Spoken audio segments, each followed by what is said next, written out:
ملیحہ تو ہمیشہ ہمیشہ کے لیے اپنی والدہ کا گھر چھوڑ کر اپنے سسرال چلی جائے گی، اور جاتے ہوئے بھی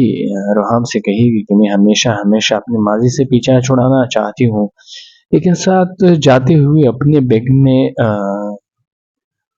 محیط کا کوئی نشانی لے کر جائے گی، جو گھر پہنچتے ہی روحام کے ہاتھ لگ جائے گا، اور روحام اس کے پرس سے نکالتے ہی ملیحہ سے سوال کرے گا کہ یہ کیا ہے۔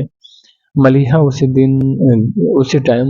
پریشانی میں گھبرا کر اسے کچھ بہانہ کر لے گی۔ ادھر محیط بار بار ملیحہ کے گھر کا چکر لگاتا رہے گا، لیکن گھر پر تالا ہوگا ہر وقت، اور وہ کافی پریشان ہو جائے گا ملیحہ کے لیے کہ اب کہاں ہوگی، کیونکہ اس کو پتہ چل چکا ہے کہ اس کی والدہ نہیں نے جانے وہ کس کے پاس رہی۔